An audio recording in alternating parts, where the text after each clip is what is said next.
I'll tell you, I've been asked that question lots of times. Why does a knuckleball do what it does and what makes it do it? And I have no idea. It is a type of pitch that comes out of the fingers without any spin to it. The good knuckleball is the ball that just kind of comes in like this all the way in the batter and just does a few things on the way in. I really started throwing a knuckleball when I was in grade school. It's thrown off the fingertips. My father was a sandlot pitcher that threw a knuckleball. He threw me a knuckleball, and I missed it, or he laughed at it or something, and I said, what was that? And he showed me and said, son, that's a knuckleball. Here's how you hold it. I place it back in here very comfortably. I wrap these two fingers, my thumb around the ball, and these two fingers actually just come up and dig when I throw it. The pitcher doesn't know where it's going, nor does the catcher know where it's going. Bruce Benedict is having a lot of trouble with Niekro's knuckleball right now. So if you can't catch it, you must realize it must be tough to hit. It's unhittable. You swing and you could miss that ball by 5 or 6 inches, and I've seen guys do that. He threw me a corkscrew knuckleball one day that went like this, that I still wake up in the middle of the night seeing. I went 0 for the next 2 years against him. There was times when I needed a tennis racket to hit him. a batter would swing and look at me and laugh. I'd turn my back and just kind of put my glove over my face. He was phenomenal. For a career defined by deception, it's most fitting that Phil Niekro was born on April Fool's Day, 1939. He enjoyed early success at Ohio's Bridgeport High School. Made the varsity team as a freshman throwing knuckleballs. That was it. I lost one game in high school. Bill Mazeroski, the home run off of me in high school.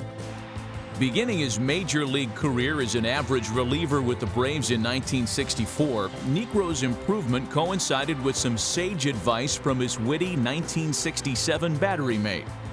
The guy that really turned my career around as far as a catcher was Bob Uecker. Uecker said, if you throw more knuckleballs than you have been, you're going to win the big leagues. Because I was getting taken out of games with runners on third base and stealing and pass balls. So don't worry about that. I'll catch it. If I don't, that's my problem. That year that he caught me, I led the league in earned average.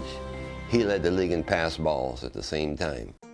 1967 began a run of 14 consecutive years in which Niekro would have double-digit victories, including 3 20 or more win seasons.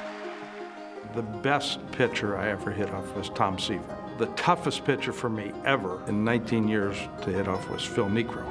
Niekro was the best pitcher I ever saw. It might be coming up 70 miles an hour, but it's dancing around there, and it's probably the toughest pitch to hit. Consistently tough to hit, a fact brought home by Niekro's career strikeout total of 3,342, 7th best all-time upon his retirement.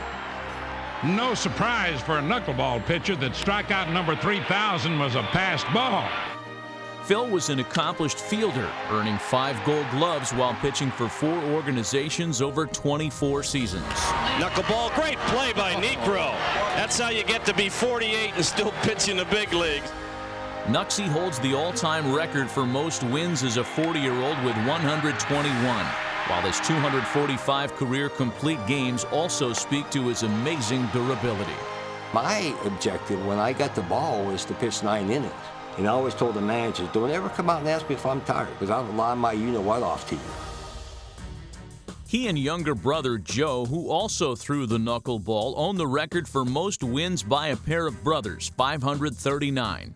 Late in 1985, they were lucky enough to share an unforgettable family moment. I'm going to pitch tomorrow. I'm going to show people that I can pitch without a knuckleball. I said, you're kidding me. All right, there's Phil Niekro, gunning for number 300. Jeff Torborg told me he was a bullpen catcher with the Yankees. He says, you've got good enough stuff to win a game in the big leagues without the knuckleball. Of course, I never took him serious because I won 299 with the knuckleball. And Leach takes a strike. And he was throwing these ethos pitches and this, and he had them on. And they're all waiting for the knuckleball to come, and they never did. Bouncer back to Niekro. And that's one. I continued to do that until Jeff Burroughs came up. I was pitching a shutout, and all of a sudden it hit me. My father taught that knuckleball to me in the backyard in Ohio. I can't think of a better way to win my 300th game than by striking Burroughs out if I can with a knuckleball. That's it! Holy cow, what a way to end it! A strikeout gets his 300th career win, and I tell you, this is really an exciting moment. The brothers hugging, and that is really an emotional moment. 12 years later, an equally emotional Phil Niekro was inducted into the Baseball Hall of Fame with 80% of the vote. I have never met a player or an owner who can honestly stand up and say, I own this game, it belongs to me. This is America, America's baseball. This game is owned, and it belongs to you, the fan.